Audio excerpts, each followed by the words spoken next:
or viewers, I should say. Good evening, everyone. I'm Heather Carlisle, and welcome to my live broadcast tonight. And you are invited by me to ask me any question you like at any time during the broadcast or to make a comment.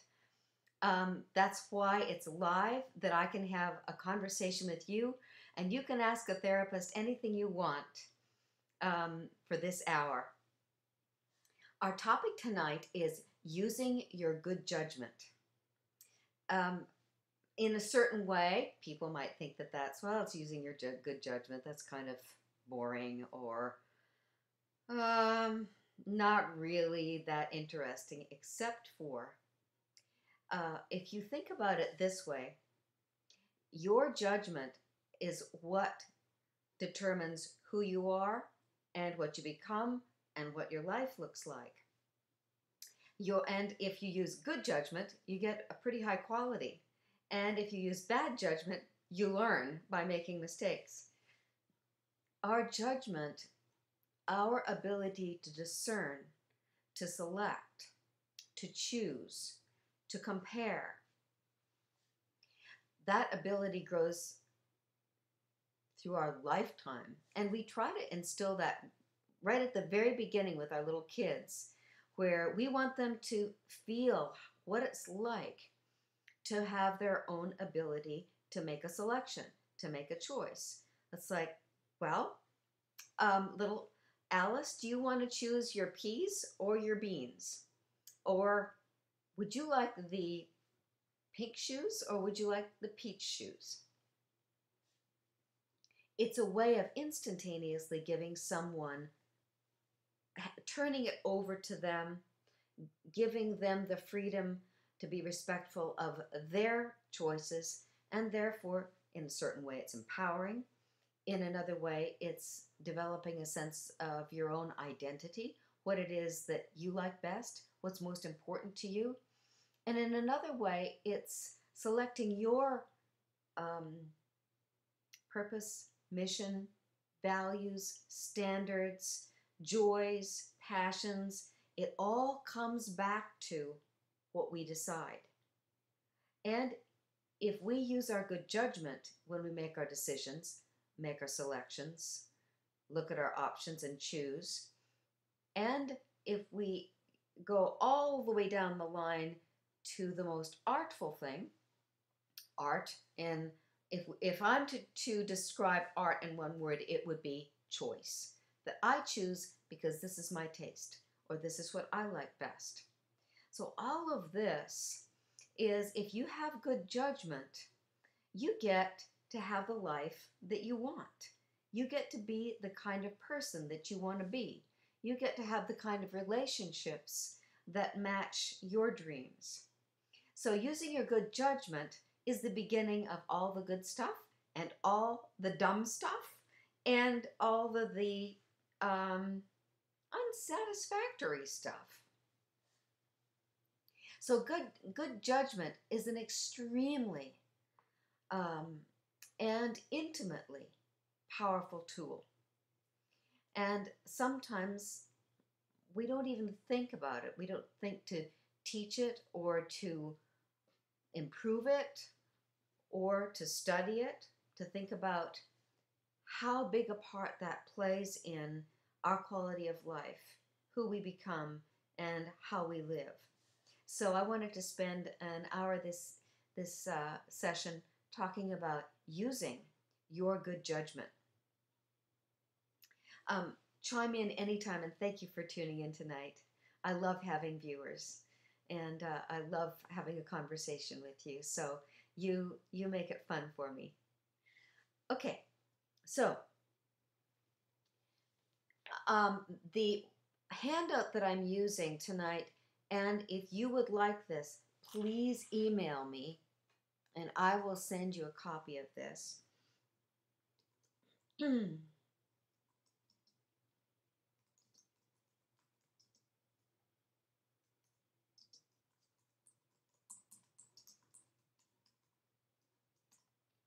Is the Discernment Scroll.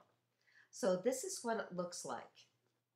It's a scroll that I wrote years ago to set your mind in the consideration of what is good judgment, how does it appear in me and in my life, and if I read this and identify with it, I can say, oh yeah, that's where I need to make better judgment, or oh, that's how I can do it, oh yeah, I do well there already. So I'm going to go through the discernment scroll. So discernment is another word for good judgment, in essence, one word for good judgment. It's, as I said earlier, the freedom and the ability to choose your own choices, your own options, your own selections, your own decisions. And then that starts the ball rolling with whatever it is that your day or your year or your life becomes. So let's look at what is the ability to be discerning. And that means making the judgment that's the best, the wisest. When I think of discernment, I think of truly wisdom, making wise choices, which end up being oftentimes, they result in something that's good quality, or they are a step in the direction of better and better quality. So my one little sentence phrase, which I always use on a virtue scroll: discernment is choosing the best with wisdom. Discernment is choosing the best with wisdom. Here are the two affirmations that lead off the first paragraph. I have the insight to see the truth. I gain greater wisdom with each experience. So if I have the insight to see the truth, then I know where I am, I know what's real, and that means that if I make a decision or choose something from that starting point, I'm starting with reality. Now, there are all kinds of ways where we make decisions and they're based on a fantasy, or based on a guesstimation, or based on somebody else's opinion about something that doesn't necessarily reflect what the reality is. So if we start with reality, the truth, then where we go is pretty much going to be effective. Or we're going to get an accurate read on what it looks like if we take action on that truth. So I have the insight to see the truth. Notice some people don't want to see the truth. Some people don't like to see the truth. Some people are afraid to see the truth. So if you have the insight to see the truth, that means your eyes are clear, open, willing to look at just what is, without any kind of attitude or emotional response or stuckness, if you will. So if you have the insight to see the truth, that's a good starting point. I gain greater wisdom with each experience, right? Each experience gives us an opportunity to learn or to do something new. Each experience shows us, illustrates for us how something works out, what the outcome looks like. So if you're open and willing, I gain greater wisdom with each experience. Sometimes the experience, you say, well, forget that. I'm not even going to go there. Or that experience didn't count, whatever it is. If you want to get wisdom, I think about it, squeeze all the juice, the good juice out of every experience. Whether it turned out well, or okay, or really bad. You're going to learn from all of the options, right? Okay. And the first paragraph in the Discernment Scroll. I am ready to know the truth about myself and the world. Even when it's uncomfortable, I'm willing to see myself accurately. I let go of pride, insecurity, and guilt. I look at myself honestly so I can decide how to move myself forward. I stop trying to protect myself from imagined criticism or judgment by wanting to look good. I let go of my beliefs or any beliefs that I have to be perfect or that life is a performance. I choose to see life as the classroom in my school or in my growth school or in my spiritual school or my emotional school, whatever school it is that you're working in right now. So as you hear that, any of you, do you have questions or comments about that, or can you relate to it in your life?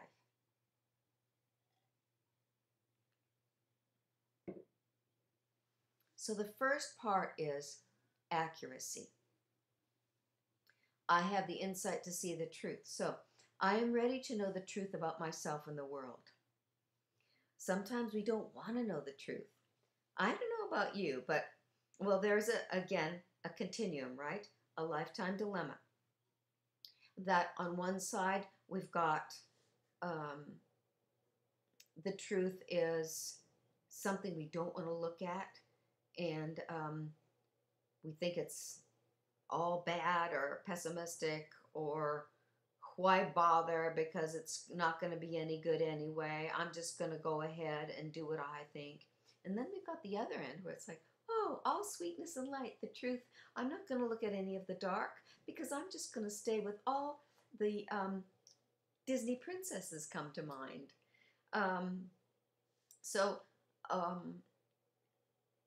Are we going to look accurately where it's not all negative and it's not all sweetness and light? So there's a piece there that says, I'm ready to know the truth about myself and the world, even when it's uncomfortable. I am willing to see myself accurately and willing to see that I'm just a person. I'm just a man or a woman, and I'm not perfect. And I want to see myself accurately because I want to know what I'm good at, and I want to know what I still want to learn. I let go of pride, insecurity, and guilt. So these are about my self-concept. I let go of my pride about, well, I'm pretty good about this. That's okay to be proud, but you want to put it aside sometimes and just look accurately what's going on. And insecurity. If you're looking through insecurity, then you're probably getting held back and softened or squashed down by low self-esteem. And you know that you're a significant being in the world, just like anybody else. And one of the things, we know this, but sometimes we forget to live it, is that no one is any better than the other, and no one is any less than the other. How they behave now, some of us are more adroit and some of us are more clumsy. But if you're connected with a problem with low self-esteem, then that's an irrelevant concept. Or arrogance, where it's like, well, I'm better than everybody else. So both ends of that continuum as well. We want ourselves just to accept ourselves as human beings as we are. So I let go of pride, insecurity, and guilt. Now, guilt is sometimes very difficult with some people. I'll never forget a lady with whom I worked, and she had a terrible guilt about letting her mother leave her home and go to a nursing home. And the lady who came to talk to me, her job was being affected, her health was starting to be affected, her attitude was definitely affected, and she was just eaten up inside with even the thought that her mom would have to leave her house and to go to a nursing home for care. That was unhealthy, irrational guilt because it was no longer supporting healthy life. So if you have guilt that holds you back, there's something there for you to resolve in yourself. You can't make good decisions if you're answerable more to your pride, insecurity, and guilt than you are with a good choice. Then I look at myself honestly, so I can decide how to move myself forward. Now look at this. It's all about me, which gives me the choice. It gives me the power. It gives me a place where I'm not a victim. I can look at myself openly and honestly. sometimes that takes quite a bit of robustness to do that. And so that I can decide how to move myself forward. It's not for me to put my nose in somebody else's business and try to tell them what to do, but it's definitely my business to tell me what to do, right? I can move myself forward. I can also ask for help from my friends, my colleagues, the people whom I feel connected with or whom it's appropriate to ask. But it's me that moves myself. I stopped trying to protect myself from imagined criticism or judgment by wanting to look good. So sometimes we get caught up in that, and I know I've had quite a few clients where their family was very wrapped around, we have to look good. Sometimes even to the point where all the public rooms were gorgeous, but what was behind the scenes in the bedroom or upstairs was dirty, disorganized, disrespected. And so then the parents were looking good for the world and teaching their children that kind of self-betrayal, that this is just what we want for other people, and how we behave ourselves, well, we don't really respect that.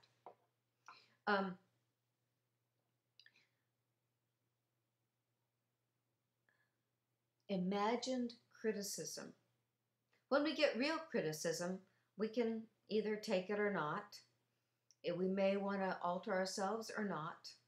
But when people imagine they're going to be criticized or judged, and then they want to look good to prevent that, then that's not, in essence, honest and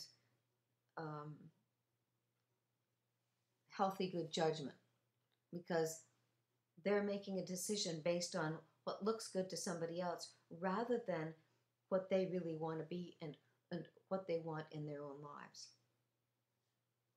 I let go of my beliefs that I have to be perfect or that life is a performance.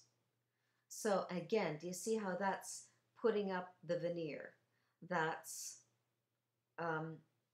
performing your life so that in answer to what somebody else sees, rather than what the wise decision might be. What is discerning is listening to your own identity and your own passions or loves and making a decision on that, rather than using energy to create a facade or a performance, in essence, to snow somebody else, to manipulate them into thinking what you want them to think. I think that that's, in a certain way, a waste of time. However, if you have an instance where you think that that's going to be healthy and happy and effective, share it with me, type it to me, and we'll talk about that one.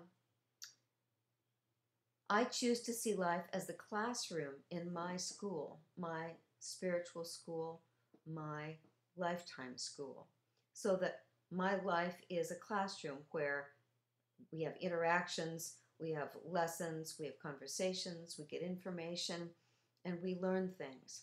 And that life, most of the people with whom I work agree with me that we're really here to have a life to learn and grow. And that's what life on the planet Earth is about.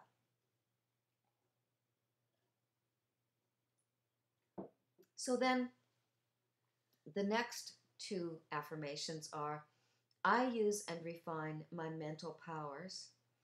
I have good judgment.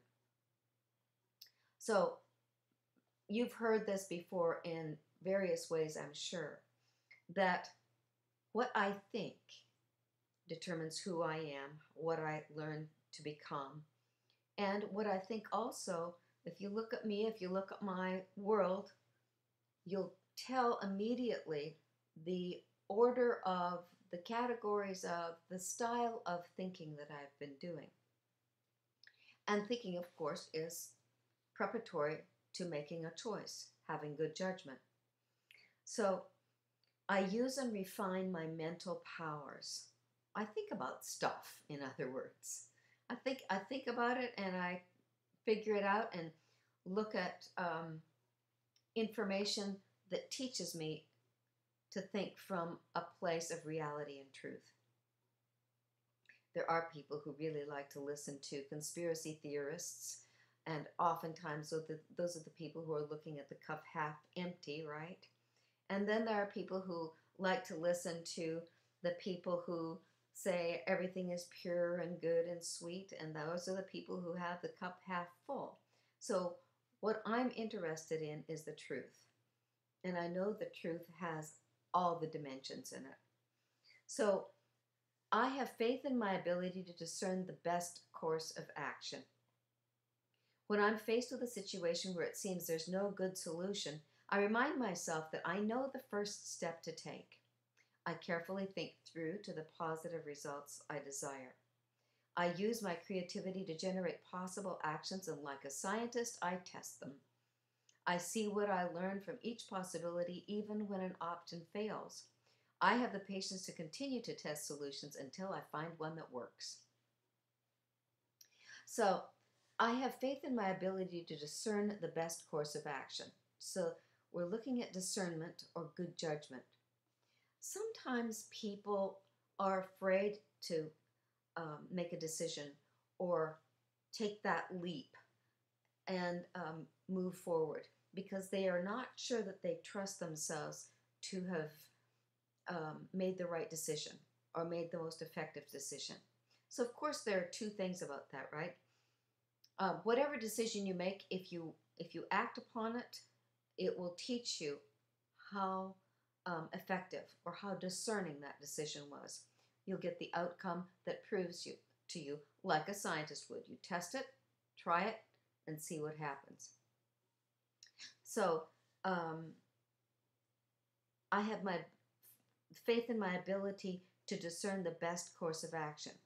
So partly, I'm just going to try it. The other part is to trust yourself. Some of us are afraid to trust ourselves, and before we can take action, we feel compulsed or really want to ask other people what they would do. So it's like, please tell me what to do here. Please tell me what my best options are. Sometimes that's very helpful to consult with someone senior to you, more knowledgeable than you, someone ahead of you, or someone on the sidelines looking in with a third eye. Sometimes that's very, very helpful.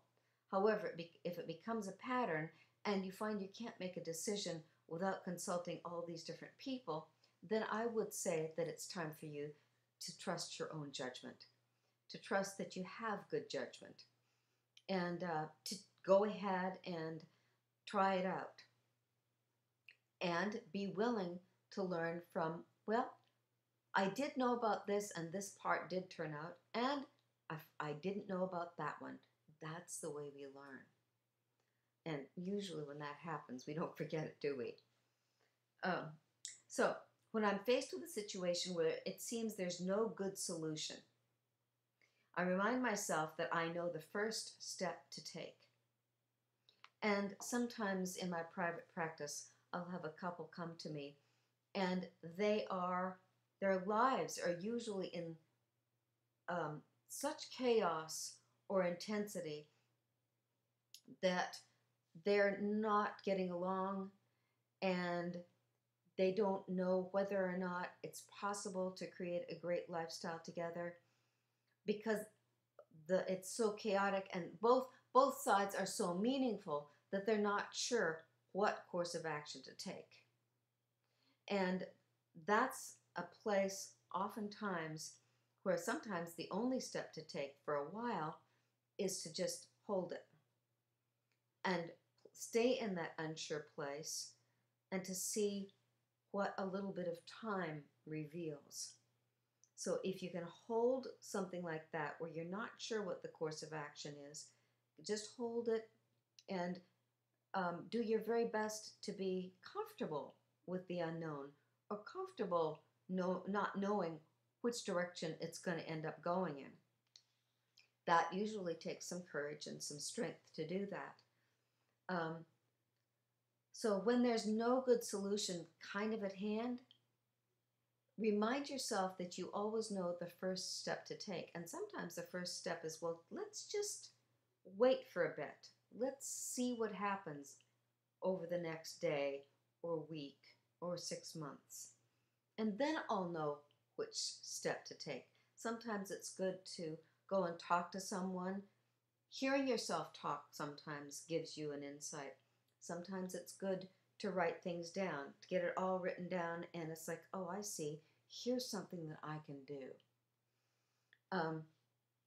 There's almost always something, some added choice you can make. It may not be the ultimate choice, yet if you take that one step, you'll get a whole new system of data or information, which will reveal more in terms of, okay, what's my next step after that? So I carefully think through to the positive results I desire. And that's the ability to have good judgment about focusing your mind on how you want it to unfold. Sometimes you write it down, write all the steps down, create a description for the project and how it's going to unfold. And in your mind, using your mind, and this is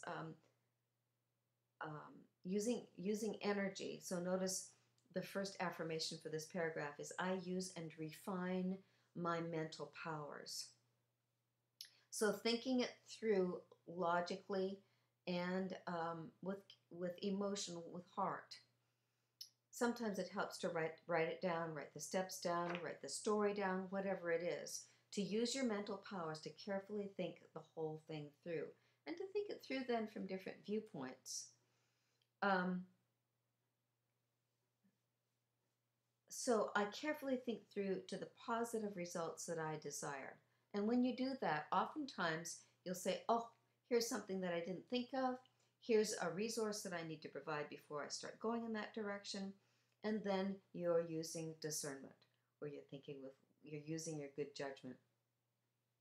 Next piece, I use my creativity to generate possible actions, and like a scientist, I test them. So, sometimes it's not an easy solution. And so that means, okay, what are we going to do? How am I going to use good judgment in this situation where there's no real clear course of action? Then that means try out something, not the whole thing, just several options that seem like they might move in a forward direction. And then just watch. Watch without judgment of yourself or others or the situation. Get the data. Sometimes people try to move forward, try to learn, and they just don't have enough data. And sometimes it's such that if we don't try something out, we're not going to get the data. And if you have a question or a comment, I'm happy for you to chime in. Welcome. I see what I learned from each possibility, even when an option fails. Because as you know, I'm sure you know, when something fails, you oftentimes learn more than you did if it went smoothly. First of all, if it fails, then there was something that you didn't know to add in or to think about or make allowances for, which right there says, oh, I learned something pretty big. And if it fails, usually it's going to teach you a system of things that cause the failure, right?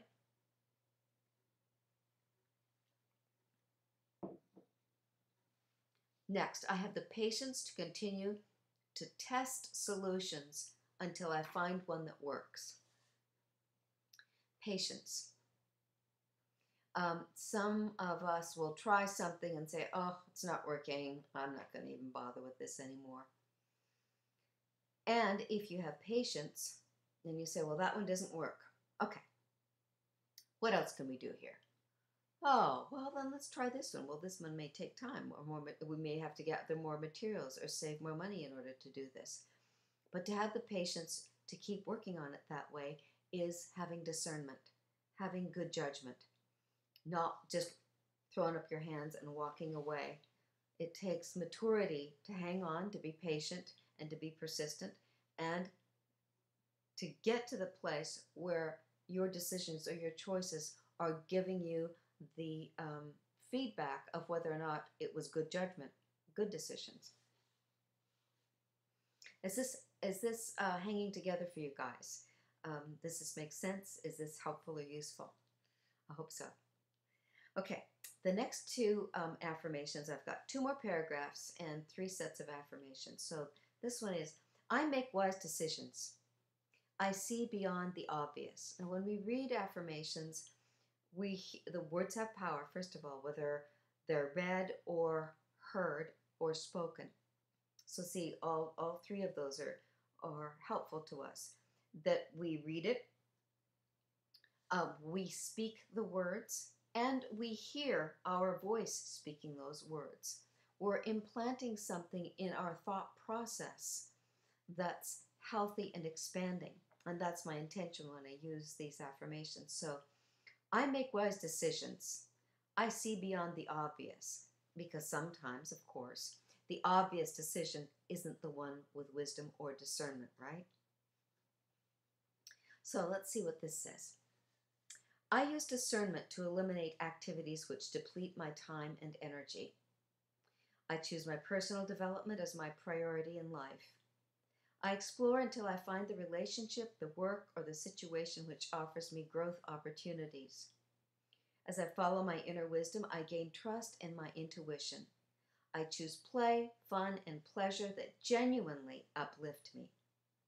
I do things that expand my knowledge, skills, or enjoyment.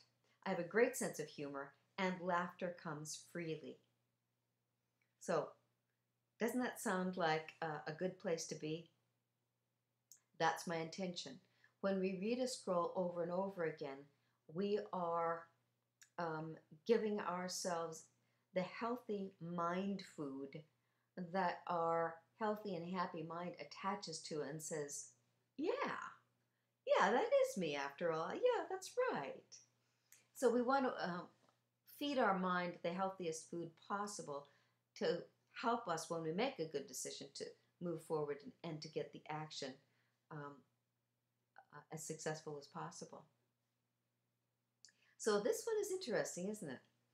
I use discernment to eliminate activities which deplete my time and energy. Oh my goodness, don't we all do that? I was talking with 2 colleagues today about dividing your day into 3 8-hour chunks. So there's one 8-hour chunk that's about work, productivity, what we're supposed to do, for our income or our work, our body of work. Number 2, our rest and sleep. And then number 3, what I call the discretionary 8 hours, where we have the discretion and discernment, hopefully, to choose what we want to put into those hours. Now, some people, of course, mostly fill it with work. After a while, if you're healthy enough, that's not enough. So I use discernment to eliminate activities which deplete my time and energy, because we want your time and energy to be positive. The discerning person chooses the things that keep their energy good and give them the highest quality experience with the hours in the day that they have. So sometimes this is a very difficult thing to do, isn't it? What are the activities which deplete your time and energy? And I know that there are patterns of activities, habits, customs, requirements, and do they deplete your energy? Sometimes the good ones do, don't they? Like if you're on the job, it depletes you of your energy, but that's the way you contribute to the world and earn a living.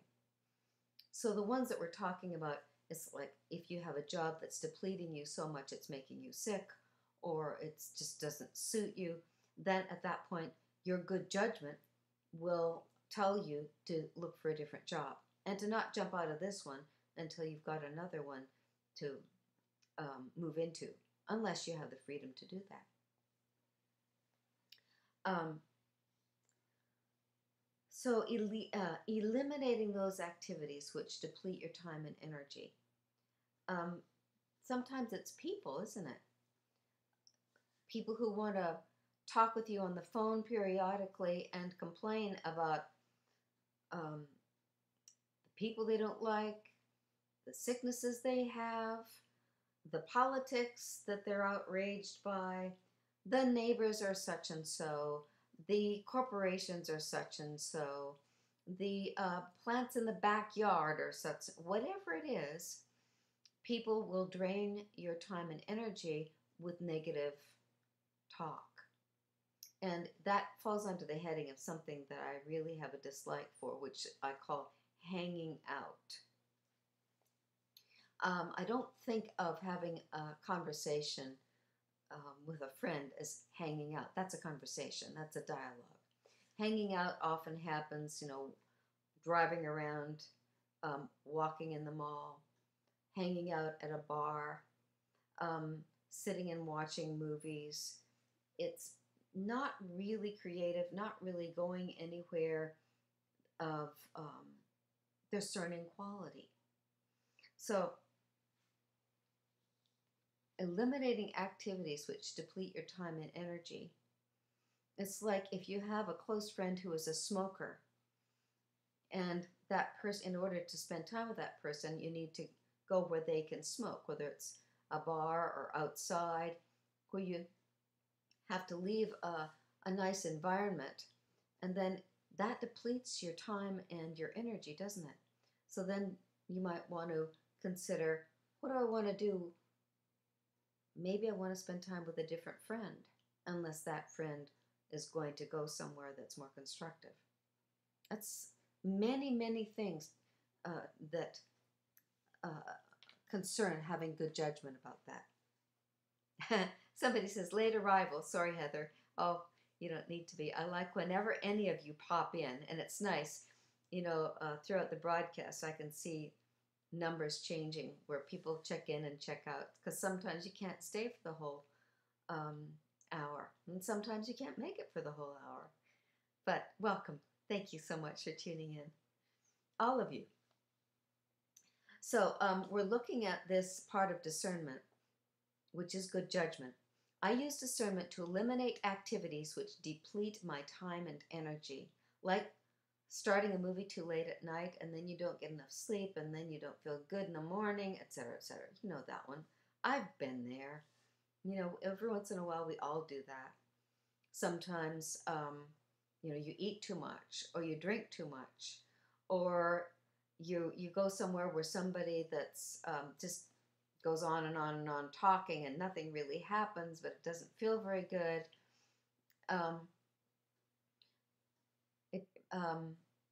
A thousand things can waste our time. Sometimes we can do it ourselves, can't we? Like when we get sucked into some kind of video game or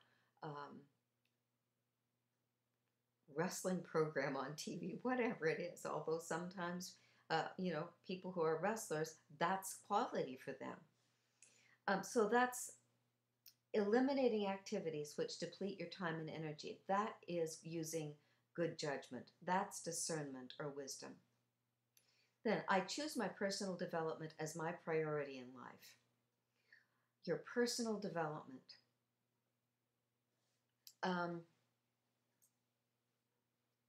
We all have, I think, if we're healthy, a craving for our personal development, for learning, for growing, for achieving. Okay, I've got this position or this work or this income. What's my next step? What is it that I want that's more? What is it that I want that's better? And to use your good judgment about that, rather than to go kind of just off the cuff, to have the patience and the intelligence to think it through and look at your options. Maybe chat with a friend about it, maybe research about it, to have enough of the truth, have enough of the relevant information and data, the hard data, the real data, to make a wise decision about it. For your personal development, right? I explore until I find the relationship the work, or the situation which offers me growth opportunities. So I want to grow inside, and now I want to grow outside. The kind of relationship I want. Do I want an intimate relationship? Do I want a friendship? Do I want a child? Do I want a relationship with a colleague or a customer?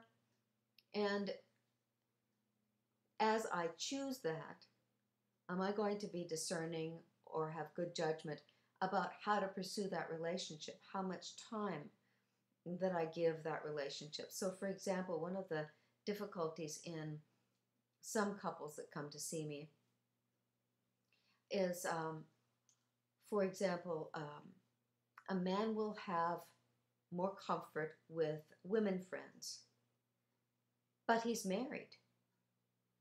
And so one of the things that I believe, because I've seen it so many times, is that when you're married, your wife is your opposite sex best friend, or your husband is your opposite sex best friend, or depending on what kind of a marriage you're in, the person whom you have committed in an intimate relationship to is your best friend.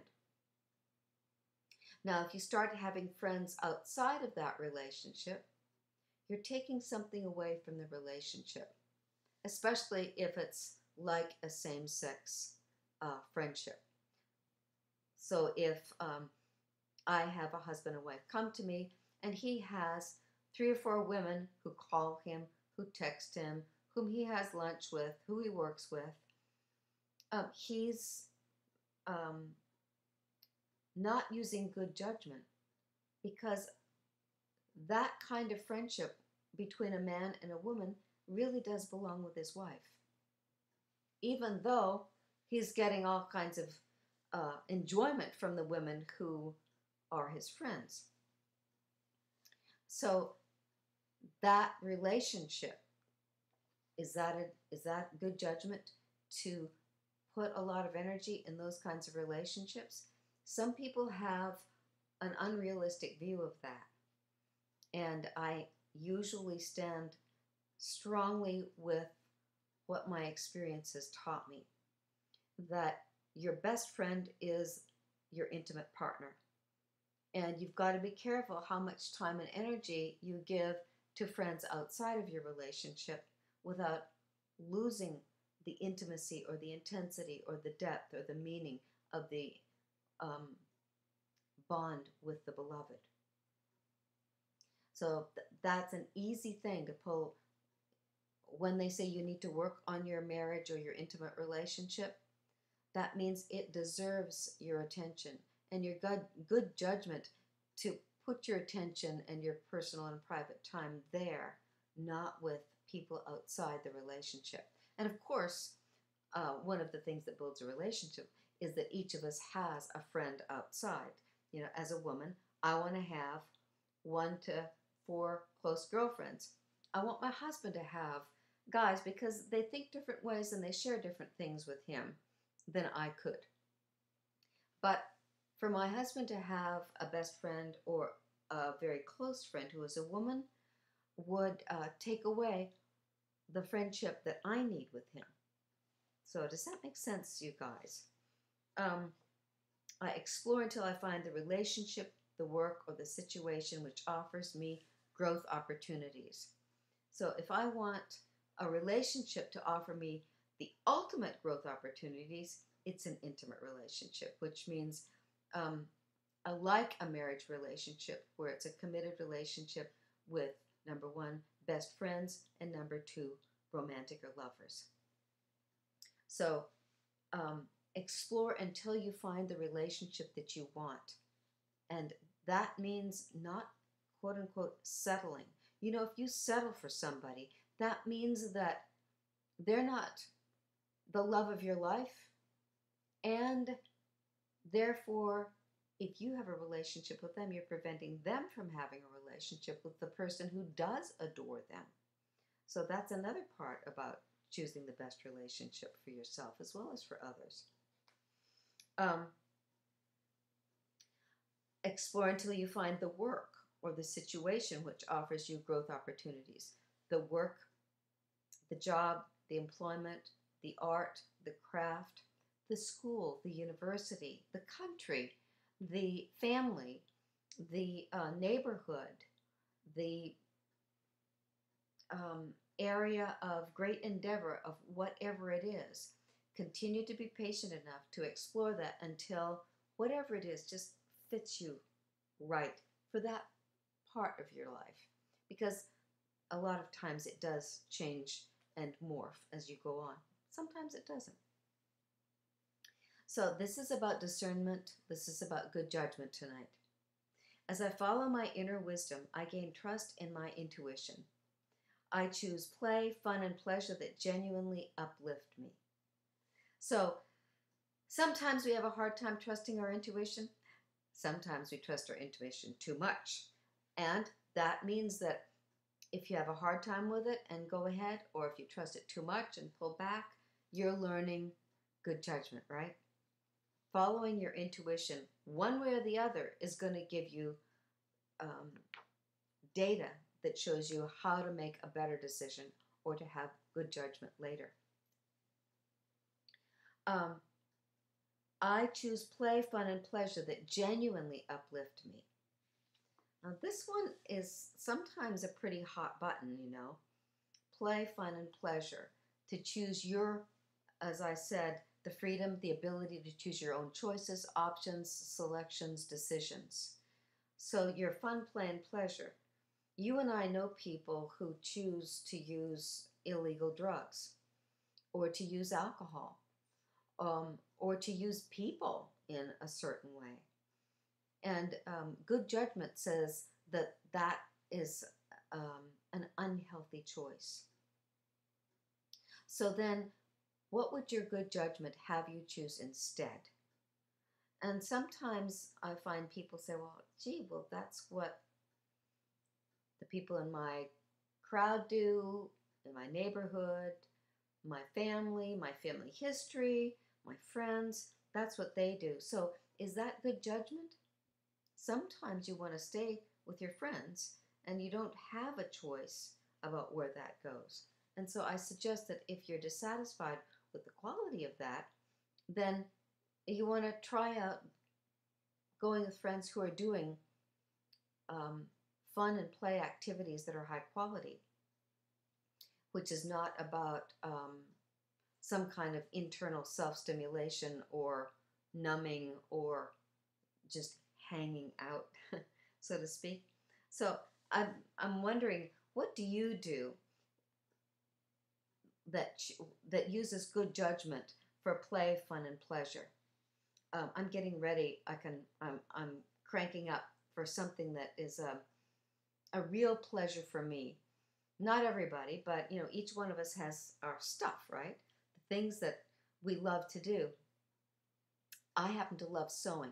It gives me like meditation time, quiet time. It gives me creative time, and then I'm wanting to make my grandson's quilt.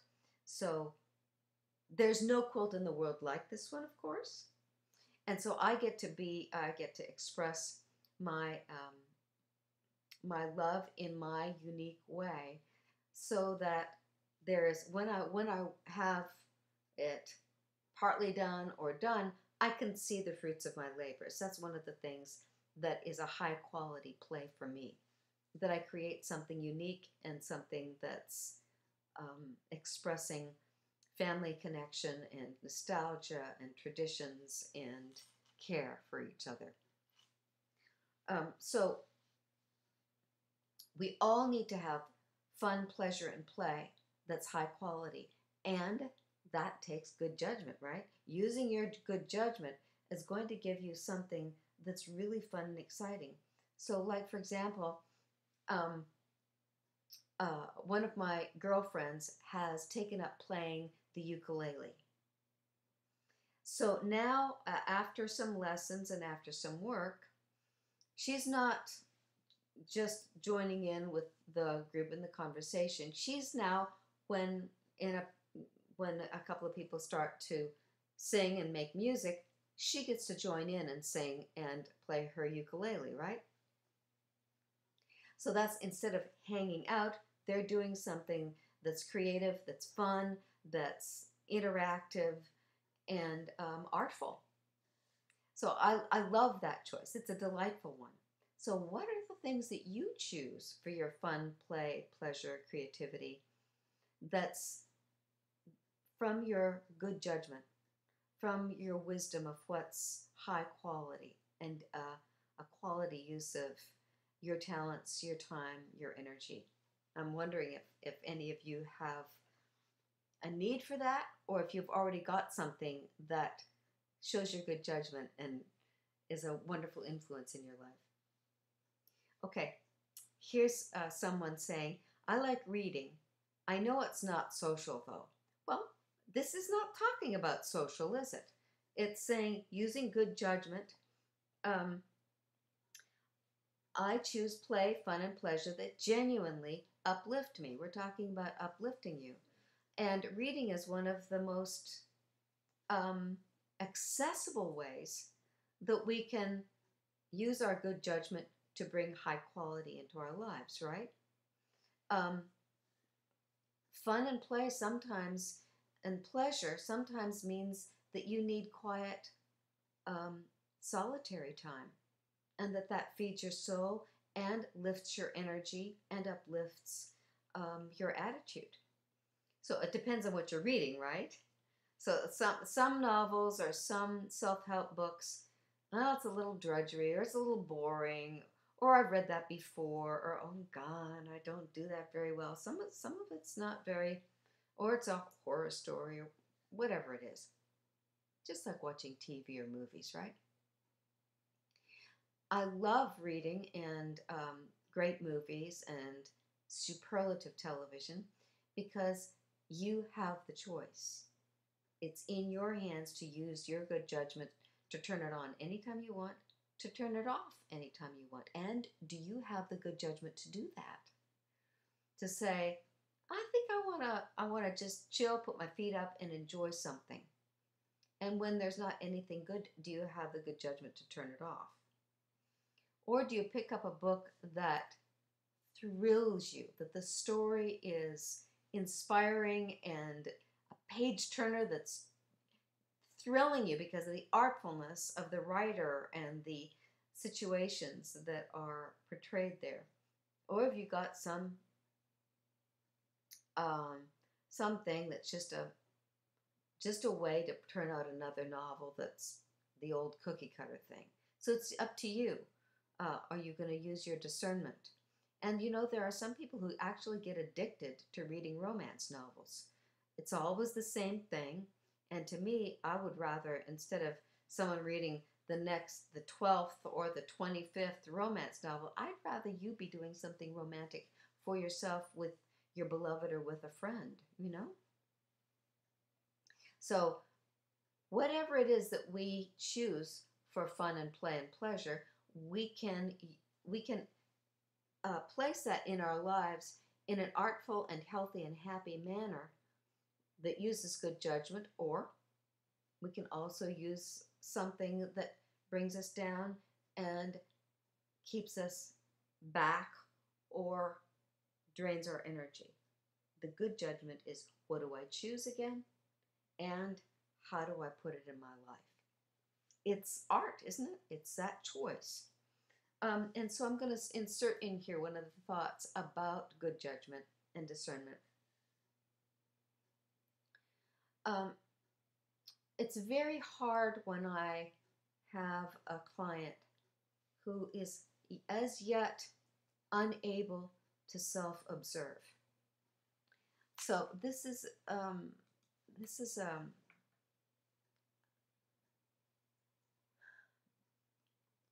a challenge. So let me type this in. Whoops. Ability to self-observe. So if you can self-observe, then you can make decision. You can consciously make a decision that comes from wisdom or good judgment. There are some people who don't know how to stop and look at themselves, where they're not really in touch with how their body feels. They're not in touch with what emotions they're experiencing. They're not in touch with listening to their own thoughts, or thinking before they speak, or thinking before they think, or planning things in terms of remembering what they did and what they could do instead. This is also, in some people call it the witness mode. And you've probably heard me talk about it before, where it's kind of like we put ourselves up in the corner of the room up there, and we're like in a video camera, kind of looking down on ourselves,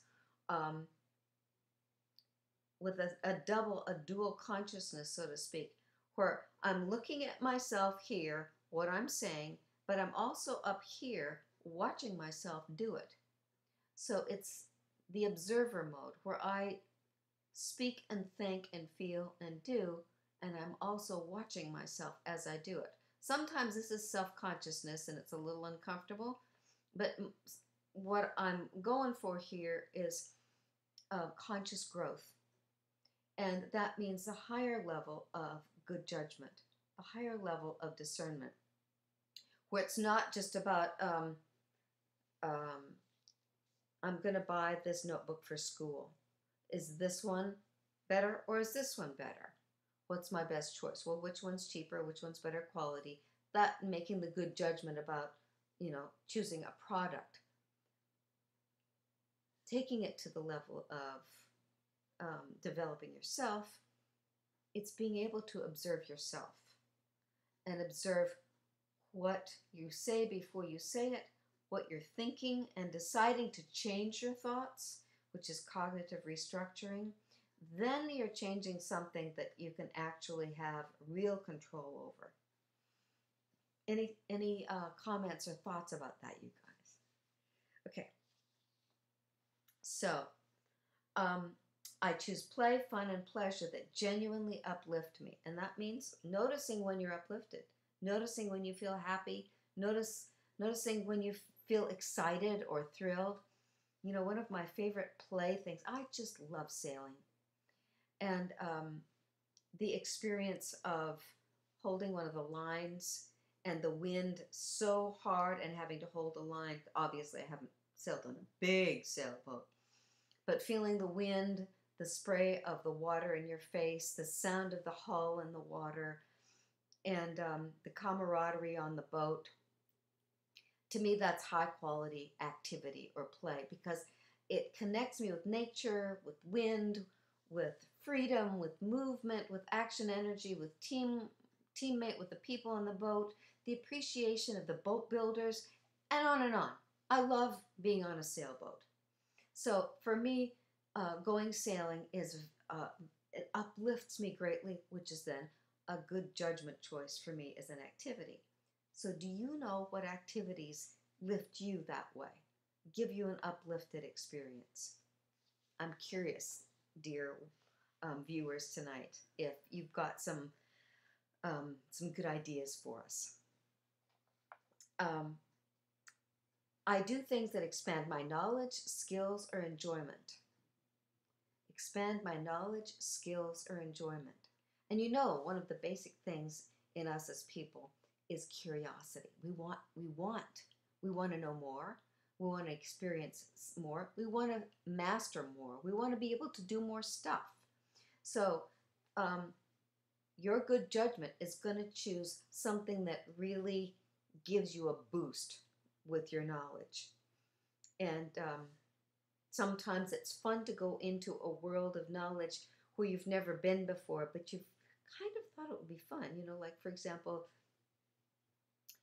going in and working with clay with your hands, whether it's sculpting or throwing pots, and just being in that, feeling that, and being in a classroom or with people who are doing that, or planting a garden, or going for a walk in a new nature preserve. Activities that that you connect with and that expand your knowledge and your skills or your enjoyment. High quality, to watch yourself and to choose the things that are going to give you the best knowledge. And then I have a great sense of humor, and laughter comes freely. So sometimes we get too serious, and I know that I get too serious. And I'm very grateful that I have dear ones in my family close to me who have a wonderful freedom and enthusiasm with sense of humor and laughter and goofiness and fun. Sometimes I can just launch right into that with them. Sometimes I'm not there. And so I'm conscious that I want to smile more. I want to play with people and friends and students more, so that if we add humor, play, fun, laughter to things, somehow or another, it's good judgment to do that, unless, of course, it's laughing at or being cynical. But you have the good judgment to make a discernment when it is and when it isn't, right? Okay, the last paragraph. Oh my gosh, it's already an hour. Dear hearts, and it's already an hour. Where did it go? Talking about good judgment. The last one is, I have good judgment and I have the ability to choose wisely. So let me read you this last paragraph before I let you go. I am interested in learning about better ways to get along with others. Rather than rejecting an emotional reaction or impulsively expressing it in the presence of others, I use it as an opportunity to clarify my perceptions. I stop to calm myself and choose to process my feelings in solitude. Sometimes I take a walk, sometimes I talk to an objective listener, and sometimes I write for greater understanding. Do you see how this is high quality, self-observing, and going in the place of finding the truth for good judgment? I learn to discern when my feelings are congruent and when they're immature. In this way, I gain wisdom about myself and others. Then I use discernment when there is a grievance. When there is a grievance, I need to air with someone. I know how to work for win-win or a wise compromise. As a result, I have relationships with special people and have very good friends. I acquire greater wisdom every day. I have the insight to discern the truth. Good judgment. If you would like your own copy of the Discernment Scroll, just email me at my email address, and I'll send you a copy with delight. Thank you so much for joining me this evening. Any last comments or questions before I sign off for my live broadcast on using your good judgment? Okay, you guys. Well, thank you for tuning in. Thank you for keeping me company on this discussion about how to use your good judgment, how to be discerning, how to live with wisdom and high quality. Thank you so much, and I'll see you right here, same time next week. Thanks for tuning into my live broadcast. This is Heather Carlisle signing out for today.